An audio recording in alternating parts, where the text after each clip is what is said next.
Hello student, welcome to Navankur digi lessons class. मैं हूं सीमा साद और स्टूडेंट्स आज हम पढ़ेंगे राष्ट्रपति एवं केंद्रीय मंत्रिपरिषद के बारे में। तो आज का जो हमारा टॉपिक है वह है हमारे देश के राष्ट्रपति एवं केंद्र सरकार और केंद्र सरकार के बाकी सभी मंत्रियों के बारे में है। तो यह इस टॉपिक का भाग 1 है। तो आइए हम शुरुआत करते हैं केंद्र की सरकार से। केंद्र की सरकार संपूर्ण देश के लिए काम करने वाली सरकार को हम केंद्रीय सरकार या संघ सरकार कहते हैं। यानी वह सरकार जो पूरे देश के लिए काम करती है उस सरकार को हम केंद्रीय सरकार या फिर संघ सरकार कहते हैं। हमारे देश में पूरे देश के लिए काम करने वाली जो सरकार है वह दिल्ली में है। यानी हमारे देश की जो सरकार है वह दिल्ली से संचालित होती है। तो हमारे देश की केंद्र सरकार दिल्ली में बैठती है। तो दिल्ली में केंद्र सरकार है और वहाँ से हमारा पूरा देश संचालित होता है। तो स्टूडेंट्स आज हम इस पूरी वीडियो में केंद्र की सरकार और उसके दूसरे अंग या कार्यपालिकाओं के बारे में जानेंगे। इसमें राष्ट्रपति, प्रधानमंत्री एवं केंद्रीय मंत्रिपरिषद शामिल है। मतलब केंद्र की सरकार के अंतर्गत राष्ट्रपति, प्रधानमंत्री एवं प्रधानमंत्री के अलावा उनके सभी मंत्री इसमें शामिल होते हैं। तो कौन कौन है केंद्र की सरकार में शामिल? प्रधानमंत्री, राष्ट्रपति और प्रधानमंत्री के अलावा उनके बाकी मंत्रिमंडल यानी कि उनके पूरे मंत्री। केंद्र सरकार में संसदीय शासन प्रणाली 2 प्रकार की होती है। संसदीय शासन प्रणाली में 2 प्रकार की कार्यपालिकाएं होती हैं। संसदीय शासन प्रणाली में कितने प्रकार की कार्यपालिकाएं होती हैं? संसदीय शासन प्रणाली में 2 प्रकार की कार्यपालिकाएं होती हैं। नंबर 1 है नाम मात्र की कार्यपालिका और नंबर 2 है वास्तविक कार्यपालिका। नाम मात्र की कार्यपालिका में देश का प्रधान केवल संवैधानिक प्रधान होता है। मीन्स नाम मात्र की जो कार्यपालिका होती है उसमें हमारे देश के राष्ट्रपति आते हैं जो कि सिर्फ नाम के लिए बड़े होते हैं, यानी उनका जो पद होता है वह संवैधानिक रूप से बड़ा होता है। और वास्तविक कार्यपालिका है। वास्तविक कार्यपालिका में प्रधानमंत्री और उनके सभी मंत्रिमंडल के सदस्य यानी कि प्रधानमंत्री और प्रधानमंत्री के साथ उनके मंत्रिमंडल में जितने मंत्री हैं वह सभी आते हैं। तो वास्तविक कार्यपालिका के अंतर्गत ये सब आते हैं और नाम मात्र की कार्यपालिका में सिर्फ राष्ट्रपति आते हैं। नाम मात्र की कार्यपालिका का जो प्रधान होता है वह निर्वाचित अथवा वंशानुगत हो सकता है। यानी कि नाम मात्र की कार्यपालिका जिसके अंतर्गत राष्ट्रपति आते हैं, इसमें इसका जो प्रधान होता है जिसे हम राष्ट्रपति कहते हैं वह निर्वाचित हो सकता है। निर्वाचित के अलावा वंशानुगत भी हो सकता है। इंग्लैंड में यह वंशानुगत है। यानी यूरोप महाद्वीप का जो देश है इंग्लैंड, वहाँ राष्ट्रपति का पद वंशानुगत होता है तथा भारत में निर्वाचित होता है। यानी हमारे देश में राष्ट्रपति निर्वाचित होते हैं, उनका चुनाव होता है। उन्हें मतलब ये इनका चुनाव जनता के द्वारा नहीं होता है, लेकिन संसद के दोनों सदन मिलकर इसको चुनते हैं, राष्ट्रपति का चुनाव करते हैं। और विधानमंडल के सदस्य, संसद के दोनों सदस्य मिलकर, राज्यसभा और लोकसभा के दोनों सदस्य मिलकर राष्ट्रपति का चुनाव करते हैं। वास्तविक कार्यपालिका में देश का मुखिया निर्वाचित होता है। यानी कि हम वास्तविक कार्यपालिका में कौन शामिल है? वास्तविक कार्यपालिका में प्रधानमंत्री और प्रधानमंत्री के मंत्रिमंडल के बाकी सभी मंत्री यानी उनके बाकी मंत्री ये सब शामिल होते हैं। तो वास्तविक कार्यपालिका का जो मुखिया होता है जिसे हम प्रधानमंत्री कहते हैं वह निर्वाचित होता है। कैसा निर्वाचित होता है? जनता के द्वारा निर्वाचित होता है। क्यों? क्योंकि प्रधानमंत्री का हमारे देश में चुनाव होता है और वो कैसे होता है? लोकसभा के चुनाव के द्वारा होता है। इसलिए कहा जाता है या कह रहे हैं कि वास्तविक कार्यपालिका का मुखिया यानी देश का मुखिया प्रधानमंत्री निर्वाचित होता है तथा शक्तियों का प्रयोग स्वयं करता है। अमेरिका का राष्ट्रपति देश का वास्तविक कार्यपालिका प्रमुख है। यानी हम वास्तविक कार्यपालिका की बात कर रहे हैं तो वास्तविक कार्यपालिका का जो हेड होता है वह प्रधानमंत्री होता है और प्रधानमंत्री देश की जनता के द्वारा चुना हुआ होता है और वह अपनी शक्तियों का प्रयोग स्वयं करता है। मतलब उसके पास पावर होता है अपनी शक्तियों का प्रयोग करने का और वह स्वयं अपनी शक्तियों का प्रयोग करता है, लेकिन जो राष्ट्रपति होते हैं वह संवैधानिक रूप से प्रधानमंत्री से उनका पद बड़ा होता है, लेकिन वह अपनी शक्तियों का प्रयोग स्वयं नहीं कर सकते। वे अपनी शक्तियों का प्रयोग प्रधानमंत्री और उनके मंत्रियों के साथ मिलकर करते हैं। अमेरिका का जो राष्ट्रपति है वह देश का वास्तविक कार्यपालिका प्रमुख है, यानी हमारे देश में देश का वास्तविक मुखिया यानी कार्यपालिका का प्रमुख कौन है? प्रधानमंत्री है। लेकिन अमेरिका जो देश है, अमेरिका का जो वास्तविक कार्यपालिका है या जो वास्तविक प्रमुख होता है वह राष्ट्रपति होता है। और हमारे देश में कौन होता है? हमारे देश में प्रधानमंत्री होता है। अब हम बात करेंगे राष्ट्रपति की। चूंकि हम केंद्र की सरकार की बारे में बात कर रहे हैं तो केंद्र की सरकार के अंतर्गत राष्ट्रपति भी शामिल हैं। तो राष्ट्रपति जो कि हमारे देश के प्रथम व्यक्ति कहलाते हैं। क्या कहलाते हैं? राष्ट्रपति हमारे देश का प्रथम व्यक्ति होता है, जिसे हम देश का मुखिया भी कहते हैं, लेकिन वह सिर्फ नाम के मुखिया होते हैं। और इनका काफ़ी मतलब इनके पास काफ़ी अधिकार होते हैं, पावर होते हैं, लेकिन वह इनका प्रयोग सिर्फ प्रधानमंत्री और उनके मंत्री के साथ मिलकर कर पाते हैं। तो केंद्र की मंत्रिपरिषद के साथ ही वह अपने अधिकारों का प्रयोग कर पाते हैं।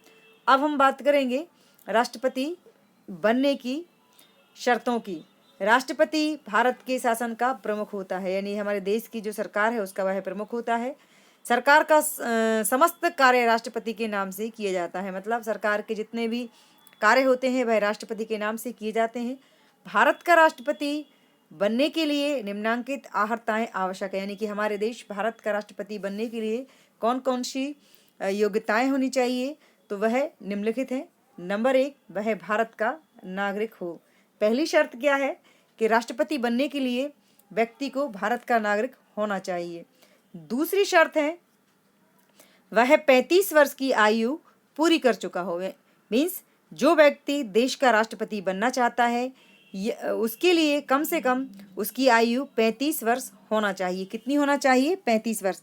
35 वर्ष से कम नहीं होना चाहिए। अगर किसी व्यक्ति की आयु 35 वर्ष से ज़्यादा है तो वह चल जाएगी, लेकिन उससे कम नहीं होना चाहिए। तीसरी जो योग्यता है या शर्त है वह है कि वह लोकसभा का सदस्य चुने जाने की योग्यता रखता हो, यानी जो व्यक्ति राष्ट्रपति बनना चाहता है उसके अंदर लोकसभा का सदस्य बनने की योग्यता होनी चाहिए। और इसकी चौथी शर्त है वह किसी सरकारी लाभ के पद पर कार्यरत ना हो, यानी जो व्यक्ति राष्ट्रपति में खड़ा होना चाहता है, जो राष्ट्रपति बनना चाहता है, वह किसी भी सरकारी नौकरी मतलब लाभ के पद पर नहीं होना चाहिए। लाभ के पद पर मतलब सरकारी नौकरी नहीं करना चाहिए, मतलब जो व्यक्ति राष्ट्रपति बनना चाहता है वह सरकारी नौकरी ना करता हो और किसी भी तरह का और भी कोई अन्य लाभ नहीं लेता हो आर्थिक रूप से। तो स्टूडेंट, इस तरह हमारे देश के राष्ट्रपति बनने की ये योग्यताएं हैं। हम राष्ट्रपति की बात कर रहे हैं स्टूडेंट, तो मैं आपको बताना चाहूँगी कि हमारे देश के जो वर्तमान में राष्ट्रपति हैं वह महामहिम माननीय श्री रामनाथ कोविंद हैं। रामनाथ कोविंद ये हमारे देश के राष्ट्रपति हैं और इन्हें देश का प्रथम व्यक्ति कहा जाता है। आप सबने इन्हें टीवी पर देखा होगा, सुना होगा। अगर नहीं देखा है तो आप यहाँ पर इनकी पिक देख सकते हैं। ये हमारे वर्तमान में देश के राष्ट्रपति हैं। राष्ट्रपति का चुनाव राज्यों की विधानसभा, विधान परिषद तथा संसद के निर्वाचित सदस्यों द्वारा किया जाता है। इसे अप्रत्यक्ष निर्वाचन प्रणाली कहते हैं। यानी कि राष्ट्रपति का चुनाव कैसे होता है? तो राष्ट्रपति का जो चुनाव है वो जनता के द्वारा नहीं किया जाता है। राष्ट्रपति का चुनाव चुनने का जो अधिकार है वह राज्यों की विधानसभा, विधान परिषद एवं संसद के निर्वाचित सदस्यों के द्वारा किया जाता है। इसे अप्रत्यक्ष निर्वाचन प्रणाली कहते हैं। यानी कि जो राष्ट्रपति हैं उन्हें चुनने का अधिकार जनता को नहीं है।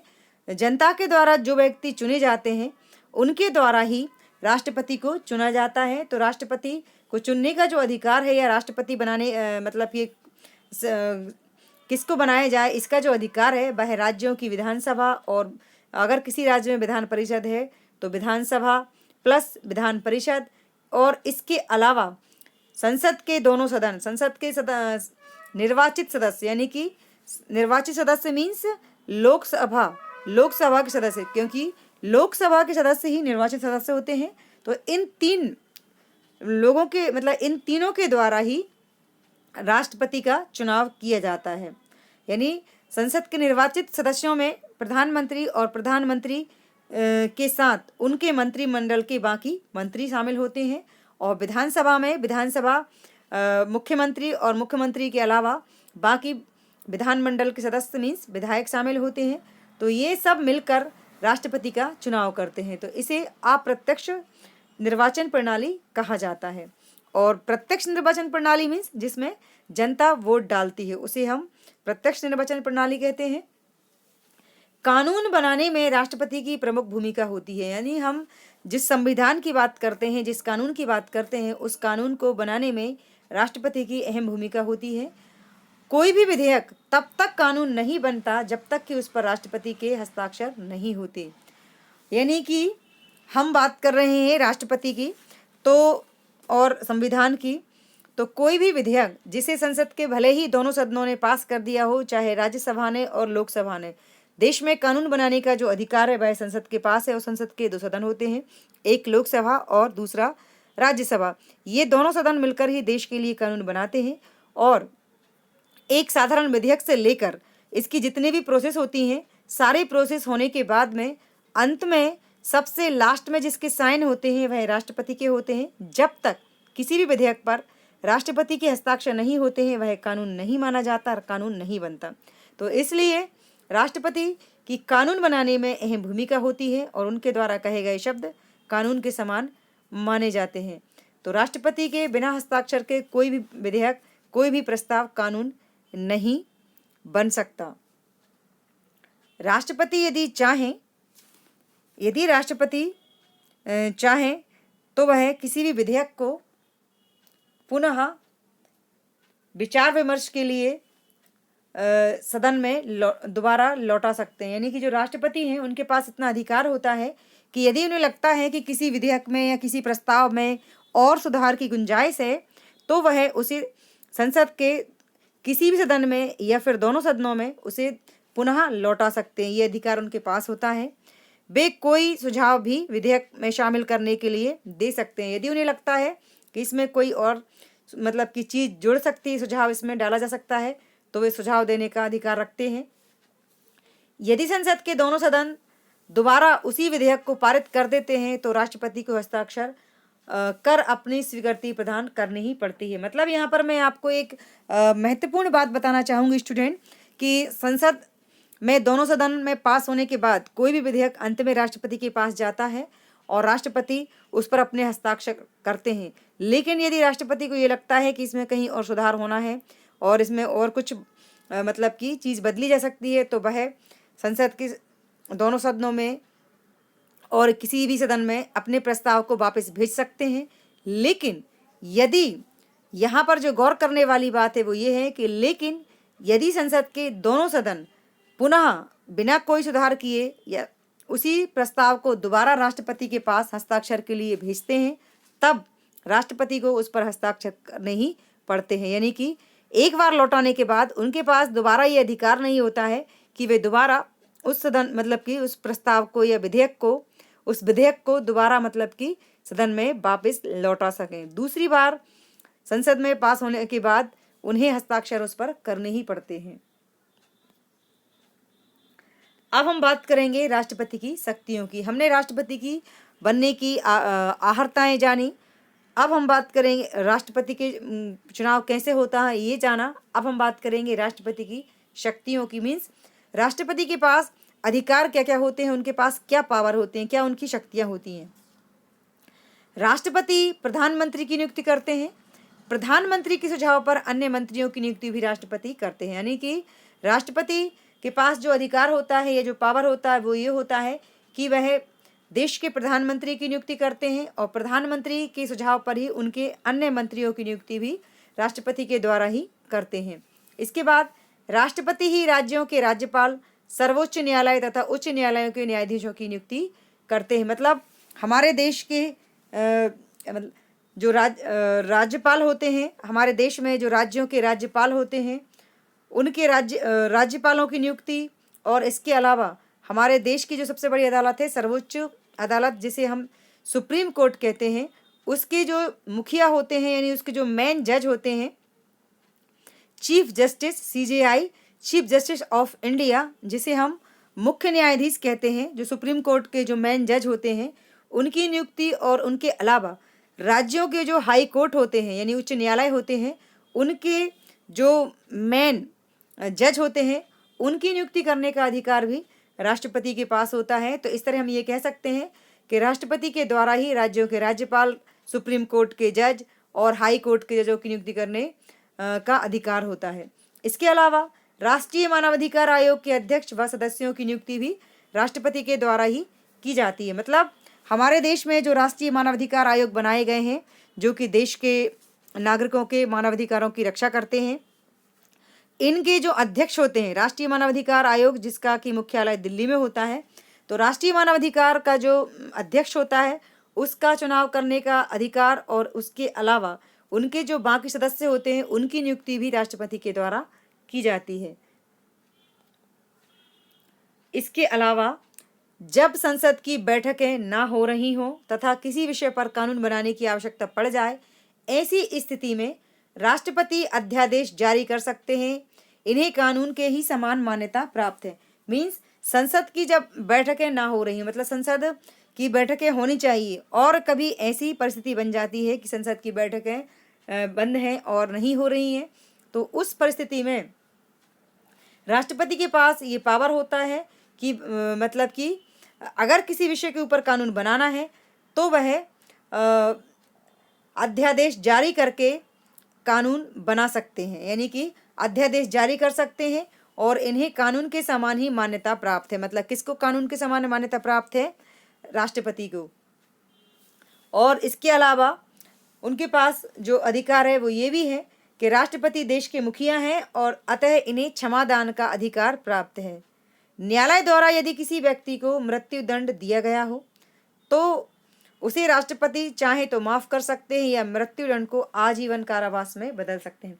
यहाँ पर स्टूडेंट्स मैं आपको एक बहुत ही महत्वपूर्ण बात बताने जा रही हूँ कि राष्ट्रपति चूँकि हमारे देश के मुखिया होते हैं, ये आपको पता है। तो इसके अलावा राष्ट्रपति को क्षमादान यानी कि क्षमा करने का अधिकार, माफ़ करने का अधिकार भी उनके पास होता है। क्या माफ़ करने का अधिकार? सज़ा को माफ़ करने का अधिकार। कौन सी सज़ा? देश की जो अदालत है, सबसे बड़ी अदालत सुप्रीम कोर्ट, जिसे हम उच्चतम न्यायालय कहते हैं, सर्वोच्च न्यायालय कहते हैं।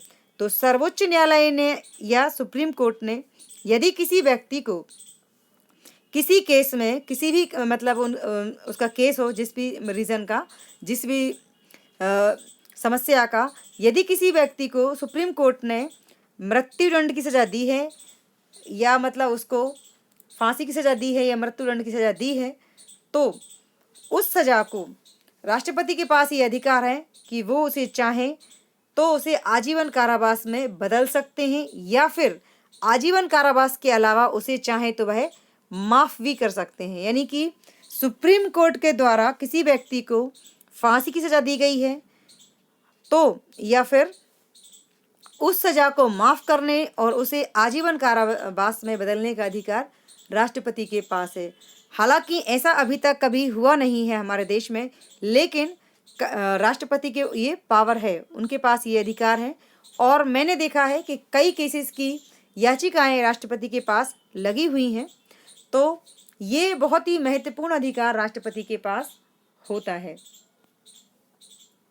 अब हम बात करेंगे राष्ट्रपति के कार्यकाल की। तो राष्ट्रपति का जो कार्यकाल होता है यानी कि उनके काम करने का समय, कार्यकाल मीन्स होता है समय।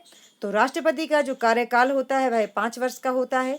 यदि राष्ट्रपति संविधान का उल्लंघन करते हैं तो महाभियोग के द्वारा उन्हें उनके पद से हटाया जा सकता है। यानी वैसे तो राष्ट्रपति को 5 साल काम करना है, 5 साल उनके काम करने का समय है, लेकिन यदि राष्ट्रपति कभी ऐसी परिस्थिति बन जाए कि वो संविधान का उल्लंघन करते हैं, संविधान के नियमों का पालन नहीं करते हैं, तो फिर उस परिस्थिति में उन्हें महाभियोग लगाकर उन्हें अपने पद से हटाया जा सकता है।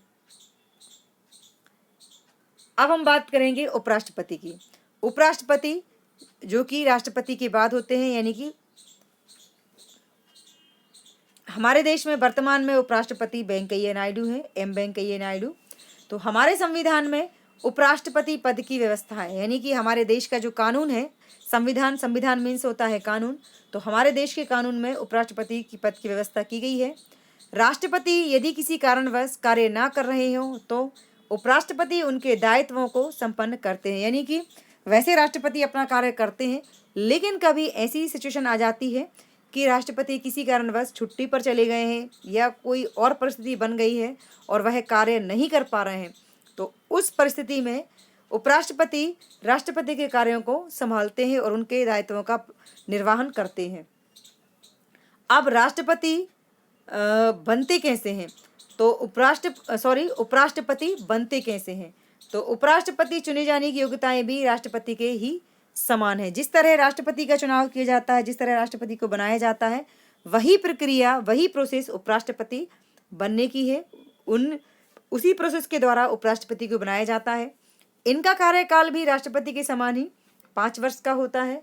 उपराष्ट्रपति का चुनाव संसद के दोनों सदनों के सदस्यों द्वारा गुप्त मतदान से किया जाता है, यानी संसद के 2 सदन होते हैं, एक राज्यसभा जो कि उच्च सदन है, दूसरा होता है लोकसभा जो कि निम्न सदन है। तो इन दोनों सदनों के द्वारा ही उपराष्ट्रपति का गुप्त तरीके से मतदान होता है, यानी कि उनका मतदान किया जाता है। ये दोनों सदस्य मिलकर मतदान करते हैं और फिर उपराष्ट्रपति का चुनाव होता है।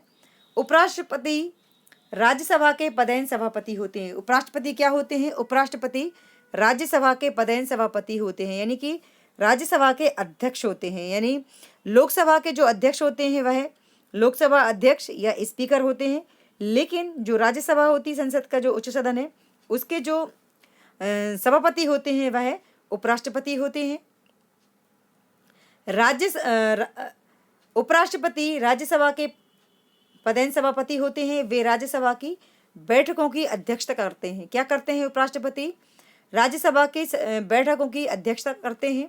राज्यसभा में प्रस्तुत किए गए विधेयकों पर चर्चा करवाते हैं, यानी राज्यसभा में जो विधेयक प्रस्तुत किए जाते हैं उन विधेयकों पर चर्चा करवाने का जो अधिकार है वह उपराष्ट्रपति का है।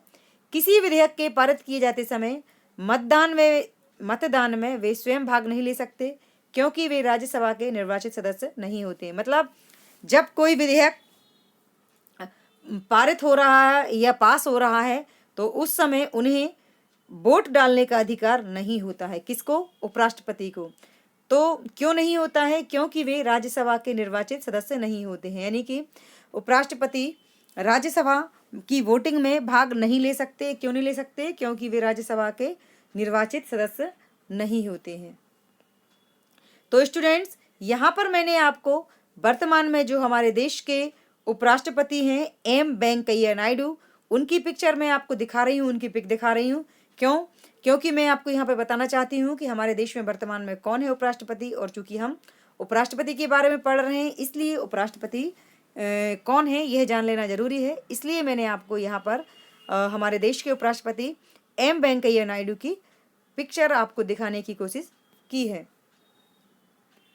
अब हम बात करेंगे प्रधानमंत्री एवं संघीय मंत्री परिषद की। प्रधानमंत्री एवं उनके साथ उनकी मंत्री परिषद। हमारे संविधान में राष्ट्रपति की सहायता के लिए एक मंत्री परिषद की व्यवस्था की गई है। मंत्री परिषद का मुखिया प्रधानमंत्री होता है। मतलब हमारे देश के कानून में, हमारे देश के संविधान में राष्ट्रपति की सहायता के लिए, यानी जो राष्ट्रपति होते हैं उनकी सहायता के लिए एक मंत्री परिषद की व्यवस्था की गई है, और मंत्री परिषद का जो मुखिया होता है वह प्रधानमंत्री होता है।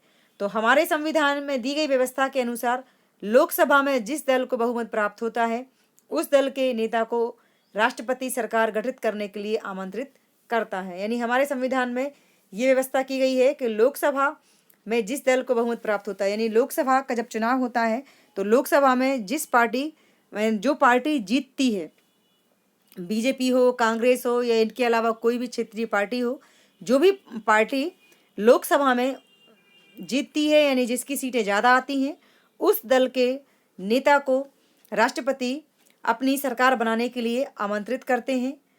प्रधानमंत्री एवं मंत्री परिषद के अन्य सदस्यों को पद एवं गोपनीयता की शपथ राष्ट्रपति के द्वारा दिलाई जाती है। यानी जो भी दल लोकसभा के चुनाव में जीतता है, जो भी पार्टी जीतती है, उस पार्टी को आमंत्रित राष्ट्रपति करते हैं और प्रधानमंत्री एवं मंत्रिपरिषद के अन्य सदस्यों को पद एवं गोपनीयता की शपथ राष्ट्रपति के द्वारा दिलाई जाती है। यानी चुनाव जीतने के बाद कौन उनको मतलब बनाता है, तो जो भी दल का नेता या जो भी पार्टी जीतती है उस पार्टी को सरकार बनाने के लिए आमंत्रित करते हैं। जब पार्टी जीत जाती है फिर वह आपस में डिसाइड कर लेते हैं कि किसे प्रधानमंत्री बनाया जाएगा और किन व्यक्तियों को प्रधानमंत्री के साथ केंद्र की मंत्री परिषद में शामिल किया जाएगा, मीन्स केंद्र का मंत्री बनाया जाएगा।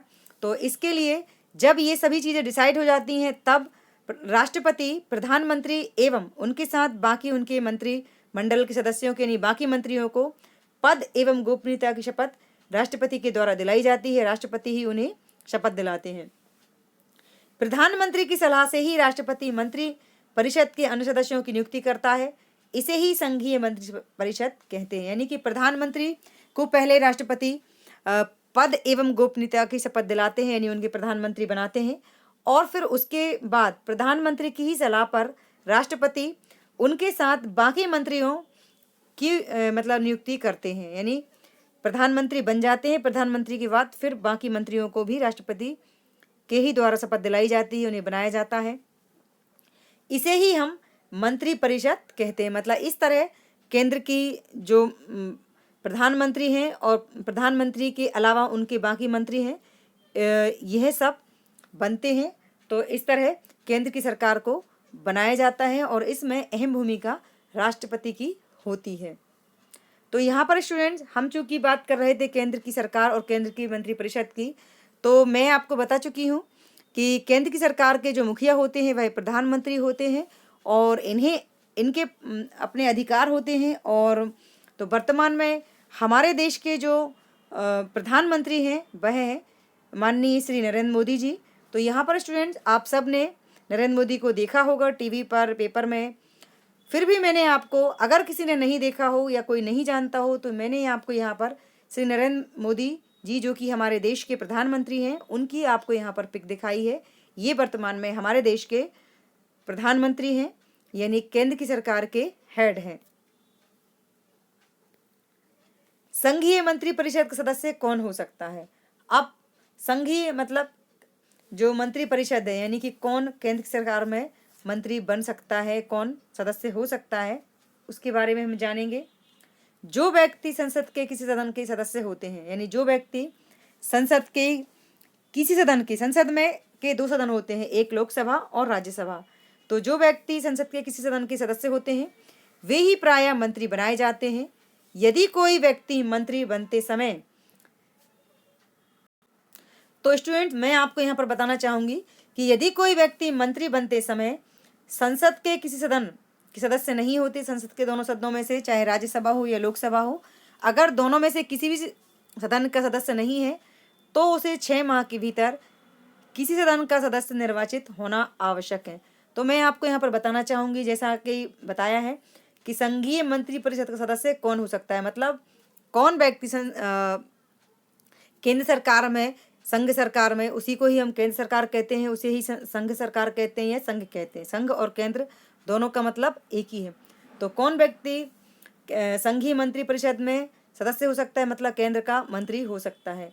तो जो व्यक्ति संसद के दोनों सदनों में, चाहे लोकसभा हो अथवा राज्यसभा हो, अगर उसका सदस्य है तो उसे मंत्री बनाया जा सकता है। और लेकिन यदि वह नहीं है तो भी उसे केंद्र की सरकार में मंत्री बनाया जा सकता है, लेकिन उसके लिए शर्त यह है कि उसे 6 महीने के अंदर संसद के दोनों सदनों में से किसी भी एक सदन का निर्वाचित सदस्य बनना पड़ेगा। यानी कि अगर वह संसद का दोनों में से किसी एक सदन का निर्वाचित सदस्य है तब तो कोई समस्या नहीं है, लेकिन यदि नहीं है तो फिर उसे 6 महीने के अंदर संसद के राज्यसभा या लोकसभा दोनों में से किसी एक सदस्य का निर्वाचित सदस्य बनना जरूरी है। अब हम बात करेंगे प्रधानमंत्री एवं मंत्री परिषद के कार्य की। प्रधानमंत्री एवं उनके मंत्रियों के काम क्या होते हैं, उनके मंत्री परिषद के क्या क्या काम है। भारतीय संविधान में प्रधानमंत्री का पद बहुत महत्वपूर्ण है। यानी प्रधानमंत्री का पद महत्वपूर्ण इसलिए है क्योंकि पूरे देश की शासन व्यवस्था को प्रधानमंत्री ही संभालते हैं। तो प्रधानमंत्री का पद बहुत महत्वपूर्ण है हमारे संविधान के अनुसार। प्रधानमंत्री मंत्रिपरिषद का गठन करता है, यानी प्रधानमंत्री खुद बनने के बाद अपने बाकी सभी मंत्रियों के विभागों का बंटवारा स्वयं प्रधानमंत्री के द्वारा किया जाता है कि किस व्यक्ति को क्या बनाया जाएगा, कौन सा उनको विभाग दिया जाएगा। तो ये अधिकार भी प्रधानमंत्री के पास होता है। मंत्रियों के बीच कार्य का विभाजन करते हैं तो स्टूडेंट, जैसा कि मैंने आपको बताया कि किस व्यक्ति को कौन सा विभाग यानी कि कौन सा मंत्रालय, कौन सा पदभार दिया जाएगा, ये चुनने का अधिकार प्रधानमंत्री को होता है। वह मंत्रिमंडल का प्रधान होता है, मतलब केंद्र की जो सरकार होती है उसके जो हेड होते हैं वह प्रधानमंत्री होते हैं। उसके त्यागपत्र देने पर मंत्रिमंडल का विघटन हो जाता है, यानी कि अगर केंद्र की सरकार में प्रधानमंत्री ने त्यागपत्र दे दिया है तो फिर पूरी केंद्र की सरकार का विघटन हो जाता है, मीन्स केंद्र की सरकार गिर जाती है।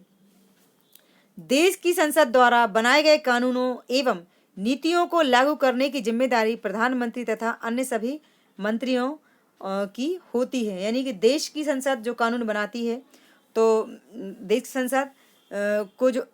की संसद के पास ये अधिकार होता है कि वह पूरे देश के लिए कानून बनाए। और देश की संसद में राज्यसभा और लोकसभा दोनों शामिल होते हैं। तो राज्यसभा में राज्यसभा के सदस्य होते हैं जिनकी संख्या 250 है, और लोकसभा में प्रधानमंत्री और प्रधानमंत्री के अलावा उनके बाकी मंत्रिमंडल के सदस्य होते हैं और इनकी संख्या 545 है। ये दोनों सदन ही संसद कहलाते हैं और ये दोनों सदन मिलकर ही देश के लिए कानून बनाते हैं।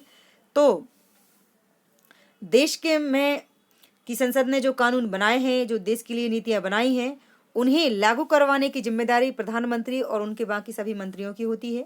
तो मंत्रिमंडल देश के प्रशासन, आर्थिक सुधार, सुरक्षा एवं विदेशी राज्यों से संबंधित नीतियों का निर्धारण करता है, यानी कि मंत्रिमंडल जो है प्रधानमंत्री का, वह देश के प्रशासन, आर्थिक सुधार यानी पैसों से संबंधित, देश में आर्थिक रूप से सुधार करना है, वह सुरक्षा एवं विदेशी राज्यों से दूसरे देशों के साथ किस तरह के हमारे देश के संबंध होंगे, उनके साथ किस तरह की नीतियां अपनाई जाएंगी, इन सभी चीज़ों का निर्धारण करने का अधिकार प्रधानमंत्री और प्रधानमंत्री के बाकी मंत्रियों को होता है। मंत्रिपरिषद के कई विभाग होते हैं, जैसे मतलब कई विभाग मीन्स मंत्रालय। मंत्रिपरिषद के कई विभाग होते हैं, उन्हें हम मंत्रालय कह सकते हैं।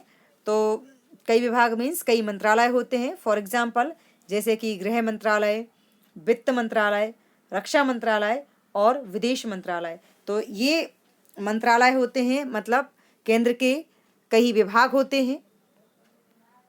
इस तरह केंद्र की सरकार में प्रधानमंत्री और बाकी उनके सारे मंत्री मिलकर देश के लिए काम करते हैं और सारी चीज़ों का मतलब कि निर्णय लेते हैं।